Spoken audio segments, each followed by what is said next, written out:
할렐루야. 장마로 인한 집중호우로 전국이 수해를 입고 많은 인명과 재산을 잃었던 한 주간이었습니다. 안타깝게 눈물 흘리며 마음이 많이 아팠습니다. 그 중에도 우리를 보호하사 생명을 지켜주시고 오늘 8월 둘째 주일에 예배의 자리로 불러주신 하나님 은혜를 감사드립니다. 시편 119편은 히브리어 알파벳 22글자를 가지고 한 글자에 8절씩 모두 176절로 된 답관체 시다라고 우리는 배워오고 있습니다. 오늘은 16번째 시간으로 145절부터 152절까지의 8절 말씀을 살펴보려고 합니다. 본문은 히브리어 알파벳 19번째 단어인 코프를 각 절의 머리 글자로 사용합니다. 이 코프, 영어로 꼭 P자 같이 생겼죠, 그죠? 그런데 발음은 코프, 이렇게 마치 영어의 기침하다 코프 하고 똑같은 발음이 바로 히브리어 알파벳 19번째 단어가 되겠습니다. 저 단어 코프는 떠오르는 태양의 모습을 형상화한 것입니다. 그래서 이제 눕혀가지고 이렇게 해서 이렇게 수평선처럼 작대기를 끊고 떠오르는 태양이라고 하는 그 형상에서 저 알파벳을 따왔습니다. 또 이제 세워가지고 많이 쓰는데 막대 사탕 같죠, 그죠? 저렇게 해가지고 양쪽이 뭐 같아 보여요? 바늘 귀를 의미합니다. 그래서 이 코프가 바늘 귀를 상징해요. 그리고 이제 저 단어가 현대 영어의 Q로 발전을 합니다. 그러니까 이 아람어도 그렇고요. 또 아라빅, 이 아랍 언어, 아람은 시리아가 아람입니다. 이 현대 이 아람어, 시리아어, 또 이 아랍어 이런 것들이 전부 다 이렇게 비슷하게 저 코프가 생겼어요. 그리고 이제 현대 영어에서는 Q로 발전을 합니다. 저 코프가 숫자로는 이게 100을 의미해요. 그래서 이스라엘 사람들이 굉장히 좋아하는 알파벳입니다. 그래서 이제 막대 사탕 같이 하나 이렇게 해가지고 금목걸이 해가지고 목에 많이 걸고 다닙니다. 100점짜리 인생이다 이거죠. 네. 오늘 본문은 하나님의 말씀과 기도의 조화와 균형을 알려주시고 도전하는 내용들이 가득합니다. 이 말씀을 통해서 하나님의 뜻을 알고 말씀과 기도로 진리와 은혜 안에서 풍성한 성도의 삶을 사는 성도들이 되시기를 주님의 이름으로 축복합니다. 그리고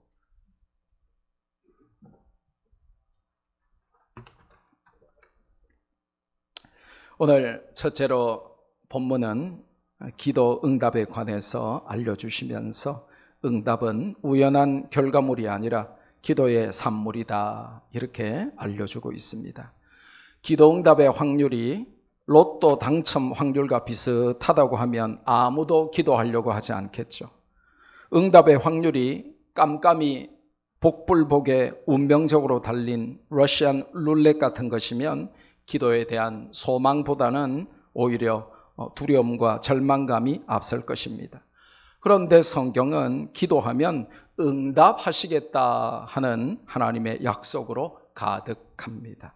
마태복음 7장 7절에서 11절에 보니까 구하라 그리하면 너희에게 주실 것이요 찾으라 그리하면 찾아낼 것이요 문을 두드리라 그리하면 너희에게 열릴 것이니 구하는 이마다 받을 것이요 찾는 이는 찾아낼 것이요 두드리는 이에게는 열릴 것이니라.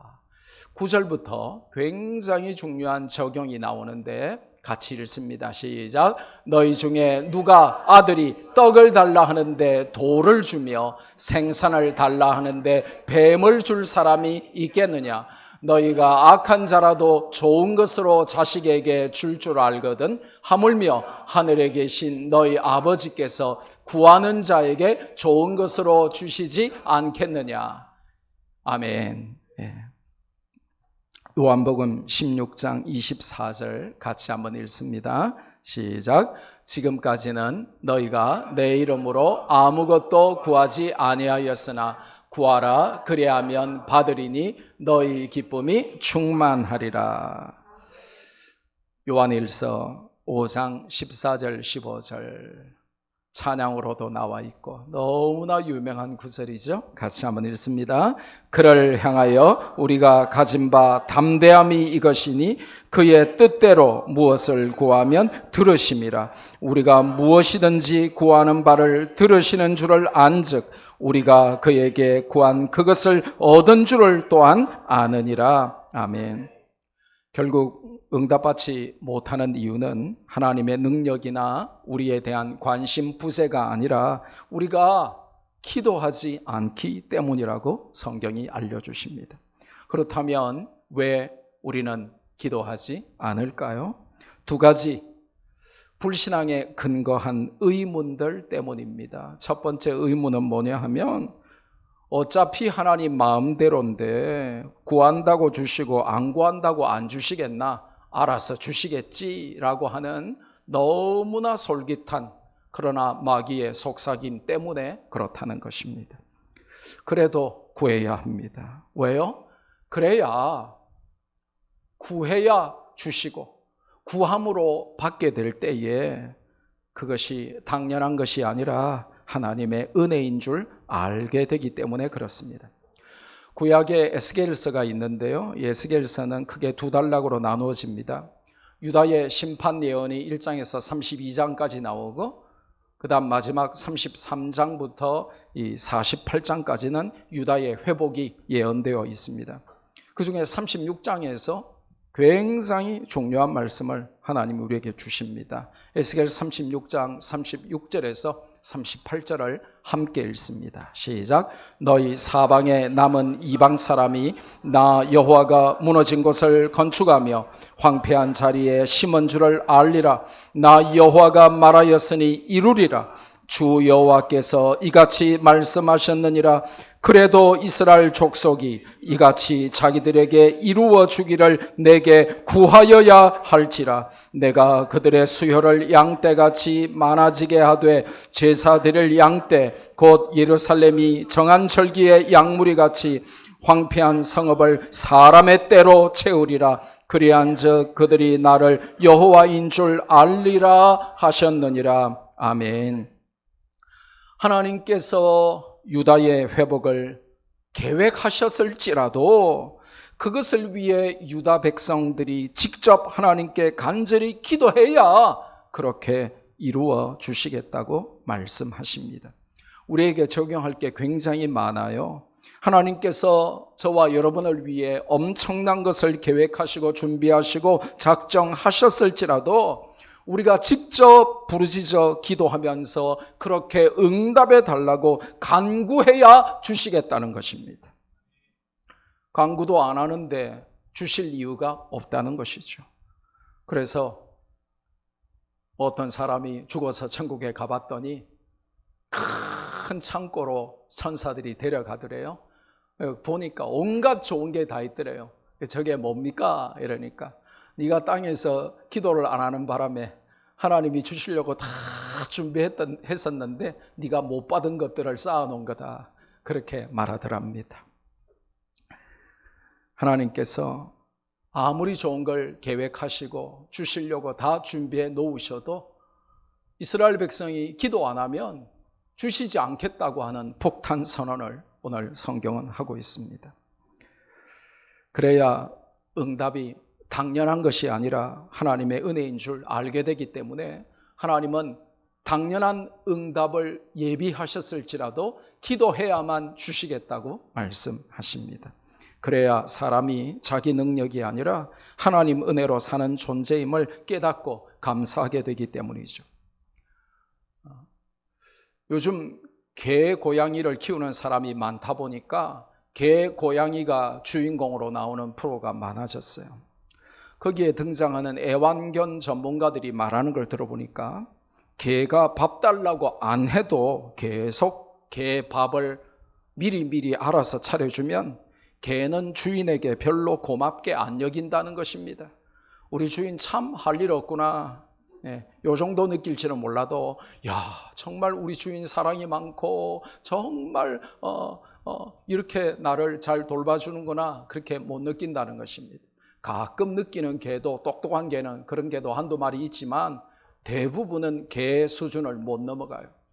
특별히 고양이는 아무리 주인이 지극정성으로 살펴줘도 요게 내 종이구나 하고 알지 참 고맙구나 라고 절대로 안 느낀다는 것입니다. 개나 고양이가 배고파서 밥 달라고 애원할 때 그때 밥을 주면 감사하게 여긴답니다. 알아서 미리미리 개밥 잘 챙겨준다고 좋은 일 하는 것이 절대로 아닌 셈이죠. 개나 고양이의 종으로 전락하게 될 뿐입니다. 주부들은 가족들이 밥 달라고 안 하거든 가만히 있으세요. 남편이나 자녀가 제발 밥 달라고 노래를 부르면서 엄마 밥 주세요 그러면서 노래를 부르고 막 숟가락 젓가락 들고 장단을 맞추면서 제발 밥 달라고 애원하면 밥 차려주십시오. 그래야 밥 차려주는 것이 당연한 것이 아니라 감사한 것으로 인식하게 돼. 안 그러면 엄마는, 아내는 날마다 밥 차려주는 사람 정도로밖에 인식이 안 되는 것입니다. 밥 달라고 안 하는데도 알아서 밥 먹이고 간식까지 먹이고 하니까 자녀들이 감사는 결핍인데 몸매만 부유하고 풍성해지는 것입니다. 사람은 참 간사한 존재입니다. 달라고 안 해도 주면 감사할 줄 모르고 당연한 줄 여깁니다. 여기에 관한 굉장히 중요한 실험이 있었어요. 미국의 한 연구소에서 아주 재미난 실험을 했습니다. 매일 아침 7시에 빨간 옷을 입은 사람이 누가? 매일 아침 몇 시에? 7시에. 무슨 옷을 입은 사람이? 빨간 옷을 입은 사람들이 한 동네의 집집마다 나타나서 현관 앞에 10불짜리 캐시를 일주일 동안 놔두고 지나갔습니다. 사람들은 처음에는 좋아하다가 환호하다가 며칠 연달아 계속되자 나중에는 어떻게 여겼을까요? 당연히 여겼습니다. 매일 아침에 문만 열면 자동으로 10불이 있었으니까요. 가끔 빨간 옷을 입은 사람들이 교통체증으로 1, 20분 혹은 2, 30분 늦으면 짜증까지 내기 시작했습니다. 다음에는 일주일 동안 5달러짜리 지폐를 두고 갔습니다. 사람들은 어떤 반응을 보였을까요? 똑같이 감사했을까요? 아닙니다. 불쾌했습니다. 마치 돈을 잃은 것처럼 상실감에 사로잡혔습니다. 다른 집에 가서 거기도 5불인지 아니면 혹시 나만 5불짜리 5불밖에 안 준 것인지 확인하기까지 했습니다. 어쩌다가 10분, 20분 늦으면 이제는 분노하고 소리를 지르기 시작했습니다. 그 다음 일주일 동안 이제 빨간 옷을 입은 사람들은 매일 1불짜리 지폐를 놓고 지나갔습니다. 사람들은 이구동성으로 항의하며 왜 1불만 주냐고 따졌습니다. 성질 급한 사람들은 꼭 그런 사람이 있습니다. 욕을 하며 물을 뿌리거나 심지어 주먹을 날리기도 했습니다. 내 돈 10불 내놓으라고 요구하는 사람들까지 생겼습니다. 그 후에 어떻게 됐을까요? 그 다음 일주일 동안엔 빨간 옷을 입은 사람들은 마을에 나타나지 않았습니다.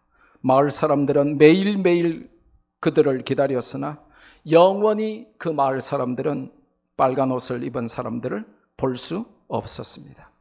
그때 마을 사람들은 뭘 느꼈을까요? 자신들의 욕심이 화를 불렀음을 직감했을 것입니다. 공짜로 얻은 이득도 감사할 줄 모르고 당연하게 여겼으며 오히려 불평하고 화내고 항의했던 자신들이 너무 부끄러웠을 것입니다. 사람은 그런 존재입니다. 감사를 모르는 존재죠. 감사할 줄 아는 사람과 사귀고, 감사할 줄 아는 사람과 결혼하고, 감사할 줄 아는 사람과 교제하는 것은 특권이자 축복입니다. 당연하게 여기는 자와 친구하면 인생이 너무 피곤해집니다. 이 세상에 당연한 사랑과 희생과 섬김은 있다 없다? 없습니다. 아내 여러분, 남편이 바깥에서 돈 벌어다 주는 게 당연하게 여겨지십니까? 예. 남편 여러분, 그런 아내와 사는 게 행복할까요? 남편이라면 당연히 벌어와야 되는 거 아니야? 이런 태도를 아내가 가지면 안 돼요. 참 못 벌어다 주는 남편도 많은데 우리 남편 참 고맙구나. 고마워해야 돼요.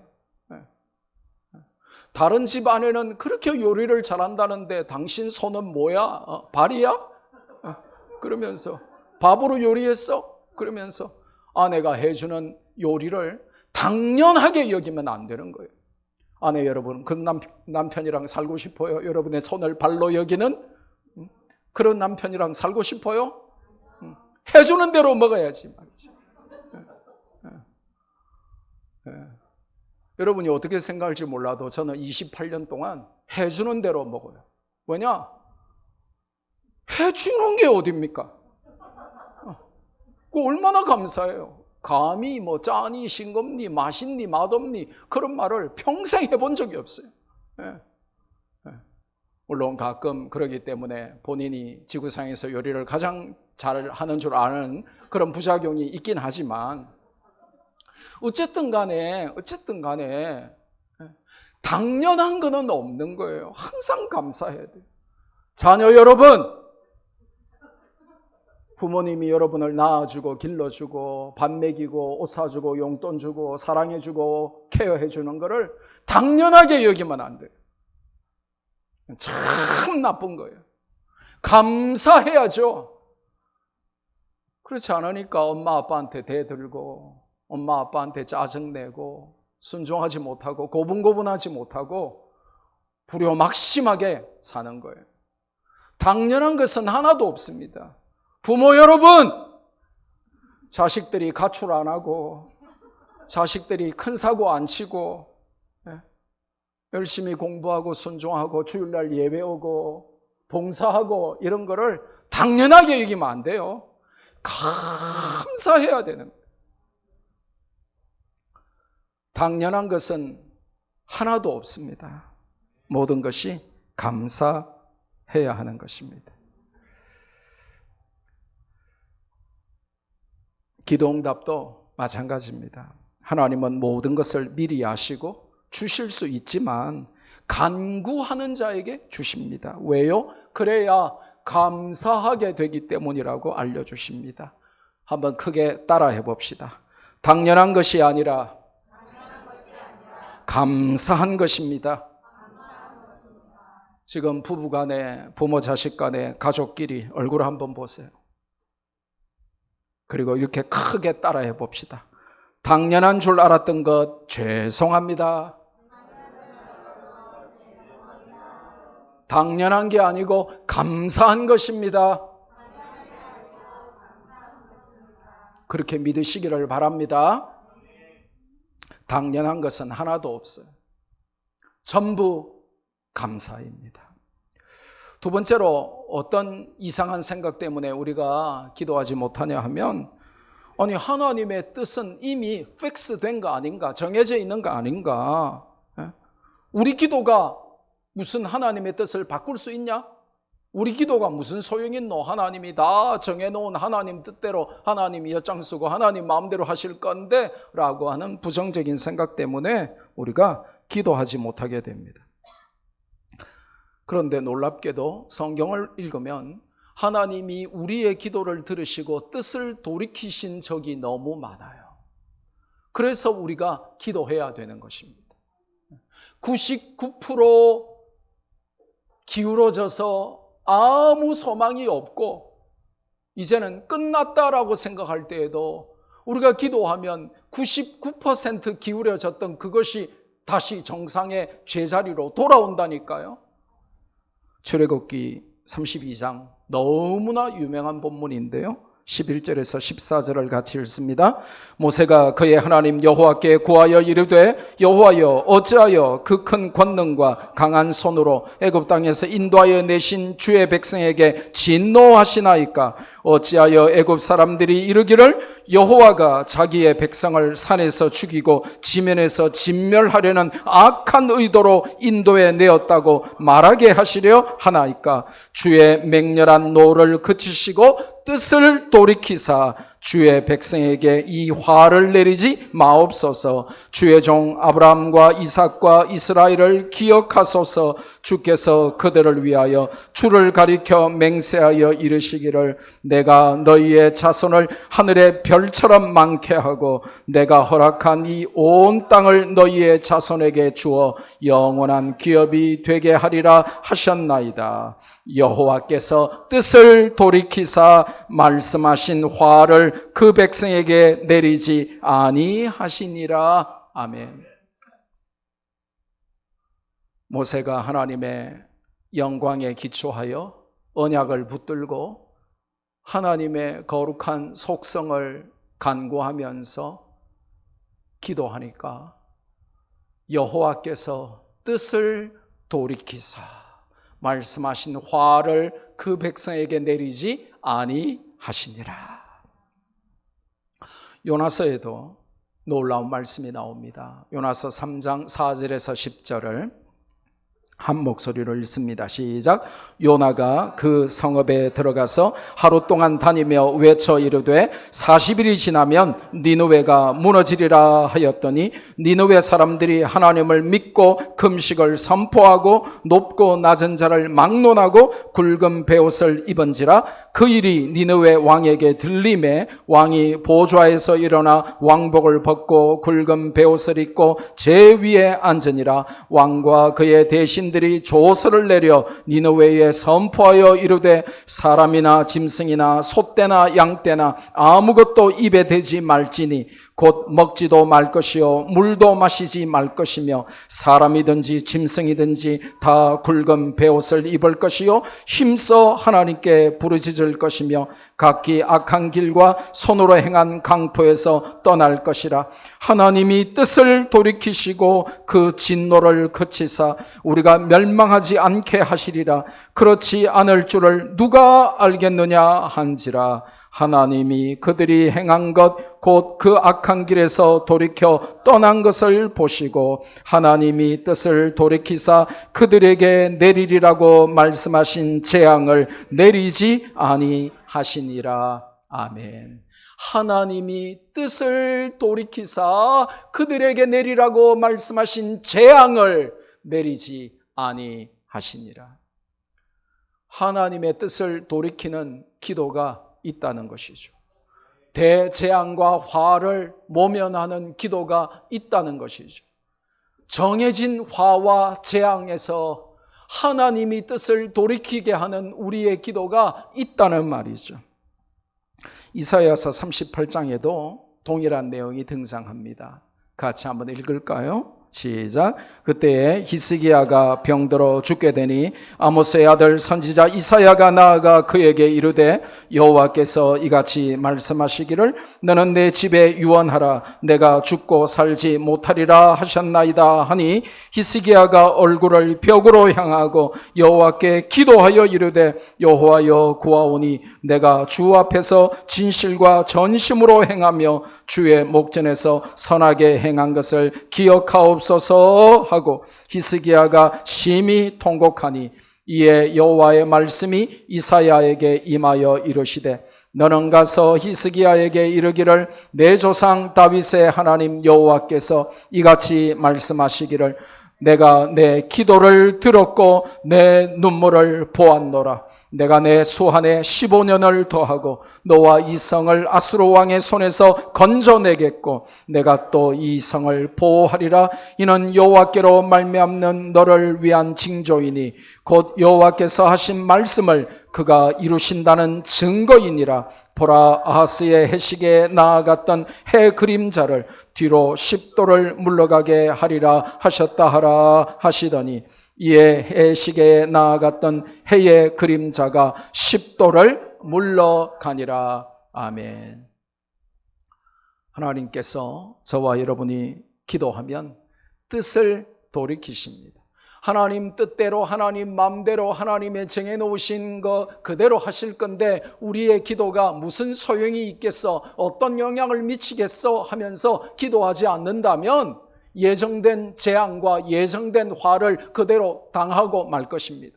그러나 예정된 화도 재앙도 기도하면 하나님께서 돌이키셨다 하는 성경을 우리는 믿어야 하는 것입니다. 그래서 응답은 우연히 찾아오는 이 accidental product가 아니라 우리의 기도의 산물이다 하는 것을 오늘 145절, 146절이 우리에게 알려줍니다. 두 번째로 147절, 148절 말씀을 통하여 오늘 본문은 말씀과 기도의 조화와 균형, harmony and balance, 이게 필요하다 하는 것을 우리에게 말씀해 주십니다.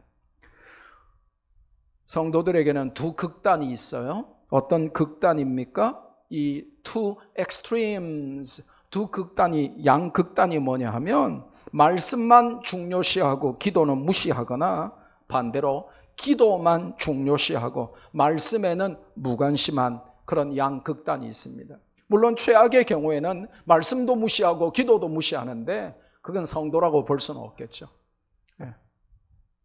첫째로 말씀만 중요시하는 극단에 관해서입니다. 이거는 진리는 추구하는데 은혜에는 메마른 자들의 모습이죠. 성경에 등장하는 바리새인들과 서기관들이 대표적입니다. 진리를 알지만 살아낼 힘이, 에너지가 없습니다.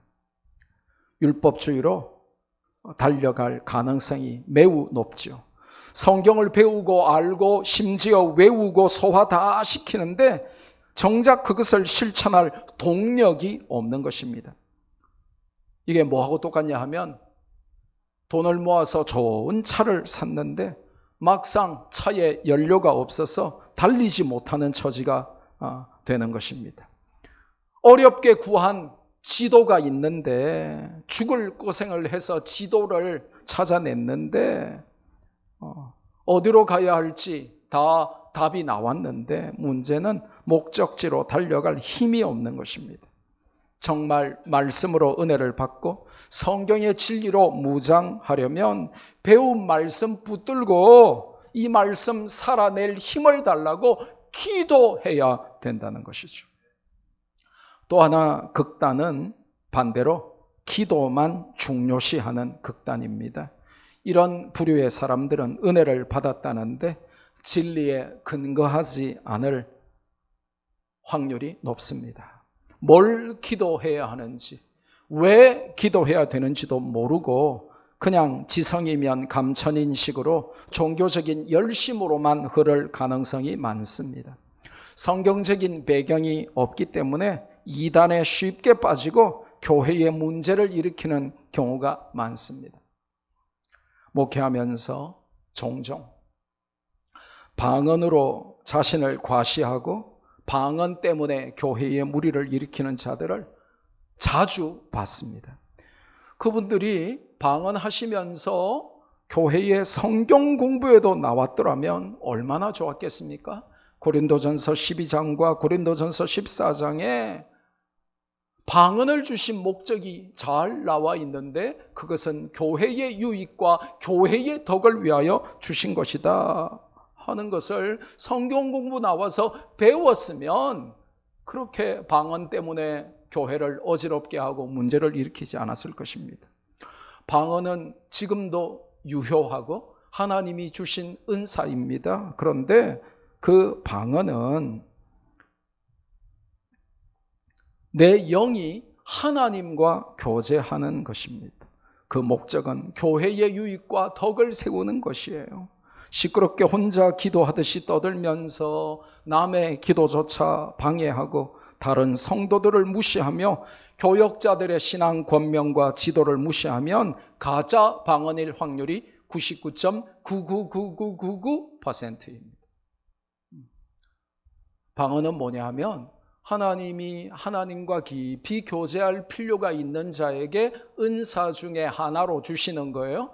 그러면 그 방언으로 왜 기도하는 게 좋냐 하면 나는 5분 기도한 것 같은데 5시간이 흐르고 혹은 한 10분 기도한 것 같은데 이틀 동안 기도하고 막 그렇게 해서 내 영이 하나님과 깊은 교제를 하고 내가 3층 천에 올라가고 막 그러면서 내가 내 몸 안에 있는지 몸 밖에 있는지 모르면서 하나님과 깊은 교제, 이 spiritual intimacy with God, 하나님과 영적 친밀함을 깊이 누리기 위하여 하나님이 이 사람이 지금 나한테 깊이 교제하지 않으면 큰일 나겠다 싶어서 주시는 은사입니다. 근데 그걸 가지고 혼자 시끄럽게 랄랄라 룰룰루 롤롤로 코카콜라 펩시콜라 뭐 온 교회에 시끄럽게 하니까 다른 사람이 기도를 못해요. 그래서 좀 조용히 해달라고 하면 막 화내고 짜증내고 그러면서 나는 방언하는데 그러면서 니는 못하지 그러면서 계속 시끄럽게 해가지고 온 교회에 무리를 일으키는 자들을 저는 목회하면서 종종 봤습니다. 말씀의 지식이 없어서 그래요. 방언을 받으면요 두려워집니다. 야, 내가 하나님과 깊이 교제하라고 하나님이 강제로 주시는 사인인가 보다 그렇게 해서 두려워져요. 그래서 아무도 없는 곳에서 깊이 하나님과 교제하기 위하여 방언하는 것입니다. 그런데 새벽기도 시간에 모든 사람들이 하나님 앞에 기도하는 시간에 혼자 떠들고 시끄럽게 하면 99.9999% 뭐다? 가짜 방언인 것입니다. 그게 말씀과 조화를 이루지 못해서 말씀의 지도를 받지 못해서 그렇게 되는 것입니다. 말씀이라는 영적인 지도가 없으면 배가 산으로 가고 기차가 물속으로 갈 확률이 높아요. 신앙의 본질보다는 형식에 치우치는 가짜 신자, 유사 기독교인이 될 확률이 굉장히 높은 것입니다. 그래서 오늘 성경이 알려주는 게 뭡니까? 말씀과 기도가 조화와 균형을 이루는 삶이 필요하다, 그렇게 알려주시는 것입니다. 말씀 없는 기도는 신비주의와 기복주의로 나가는 지름길이 되고 건전하지 못한 반성경적 샤머니즘식의 가짜 기독교에 몰입할 가능성이 높아집니다. 반대로 기도 없는 말씀은 마치 엔진 오일 없는 최고급 엔진 같아서 벤츠 차를 뽑았는데 기름을 안 넣은 상태와 똑같습니다. 달릴 에너지가 없는 것이죠. 머리는 큰데 팔다리가 없는 상황이 되고 마는 것입니다. 머리가 무거워서 팔다리가 가늘어서 달릴 수가 없는 것이죠. 말씀과 기도 사이에 조화와 균형이 정말 필요합니다. 그러면 이 말씀을 가지고 우리 교회를 진단해 보면 어떻게 됩니까? 우리 교회의 문제점은 뭡니까? 성경 공부에는 정말 많은 성도들이 옵니다. 거의 모든 재직들이 참석합니다. 안 오고 도망가면 큰일 나는 분위기입니다. 엄청 눈치가 보입니다. 물론 그렇게 눈치를 줘도 가시는 분도 계십니다만은 그분은 뭐 원래 눈치가 없는데 어떡하겠어요? 우리 교회는 성경 공부하면 거의 안 빠지고 전부 다 옵니다. 가득 차잖아요. 근데 우리 교회의 문제점은 뭡니까? 새벽 기도는 별로 안 옵니다. 특별히 장마철이라고 대놓고 안 옵니다. 저는 확신합니다. 우리 교회가 성경 공부에 나오는 숫자만큼 새벽 기도회에 나온다면 우리 교회는 대한민국에서 가장 부흥하는 교회가 될 것입니다. 아멘 해놓고도 안 나온다니까요. 체질적으로 혹은 직업상 새벽 기도회에 나오고 싶어도 못 나오는 분들이 있어요. 그런 분들은 이제 새벽형 인간이 아니고 나는 야행성 인간입니다. 낙터너입니다. 뭐 그러는 분들이 많이 있습니다. 그런 분들은 집에서 저녁 기도회라도 하십시오. 부부가 혹은 가족들이 작은 짧게 10분짜리 20분짜리라도 기도회 모임을 하고 잠자리에 들어주십시오. 새벽 기도회가 어렵다면 저녁 기도회라도 하면서 보충해야죠. 말씀과 기도의 균형은 예수님을 통해서 최고의 모범을 볼 수 있습니다. 예수님은 은혜와 진리, 진리와 은혜, 말씀과 기도의 균형을, 조화를 보여주신 분이십니다. 요한복음 1장 14절에 그 증거가 나와 있어요. 같이 한번 읽습니다. 시작.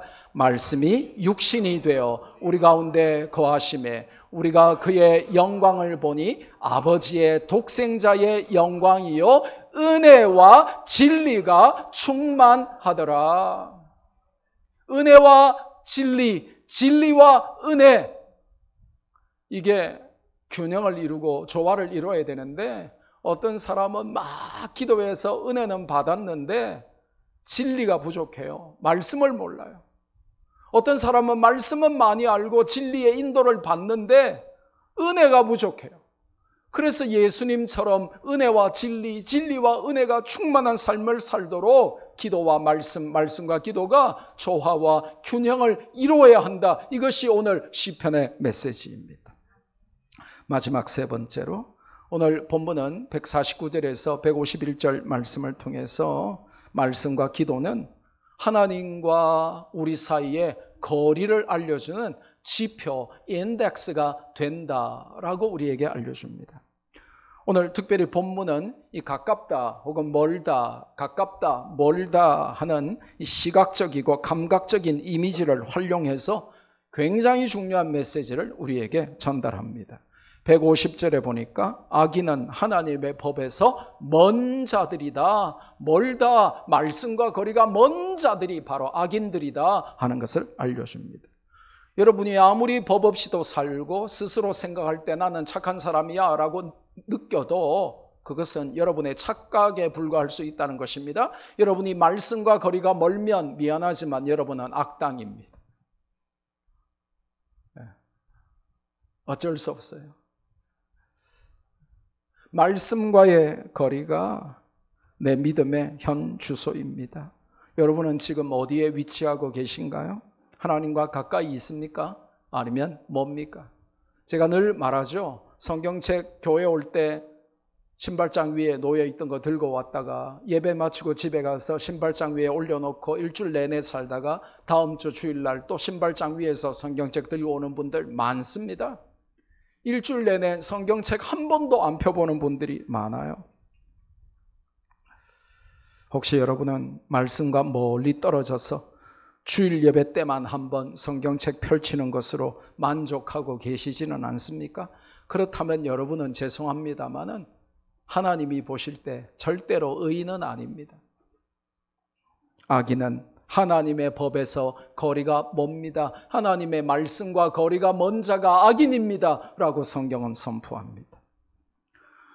여러분이 노래 듣고 우리 학생들 유튜브 보는 것에 반의 반만이라도 여러분이 말씀 보고 말씀 듣고 계신가요? 그렇지 않다면 우리는 하나님과 거리가 너무 먼 자들입니다. 의인은 오늘 성경에 보니까 말씀 붙들고 기도합니다. 그래서 말씀 붙들고 기도함으로 가까이 계신 하나님을 누리는 자들이다 라고 성경이 알려줍니다. 본문 149절에서 151절이 그걸 생생하게 보여줍니다. 말씀과 기도로 하나님과의 거리를 좁혀가는 것이 사는 법이라고 알려주죠. 죄악 세상을 이기는 생존법이라고 알려줍니다. 더 나아가서 하나님께 영광 돌리는 유일한 비결이 말씀 붙들고 기도하는 것이라고 알려줍니다. 예수님께서도 하나님 말씀을 인용하시고 말씀대로 사시면서 늘 아버지의 뜻대로, 아버지의 뜻대로, 내 아버지의 뜻대로 라고 강조하셨습니다. 그리고 그 뜻대로 살기 위하여 늘 깨어 기도하셨습니다. 심지어 예수님조차도 말씀과 기도가 필요하셨다면 하물며 우리겠습니까? 말씀과 기도의 조화와 균형을 추구하면서 마지막 시대의 마지막 주자로서 남겨두신 remnant, 이 거룩한 그루터기의 사명을 감당하기 위해서라도 은혜와 진리와 은혜의 균형을 맞추어서 하나님 영광 위에 사는 우리 말씀교회 성도들 다 되시기를 주님의 이름으로 축복합니다. 받은 말씀 붙들고 우리 한번 기도할까요?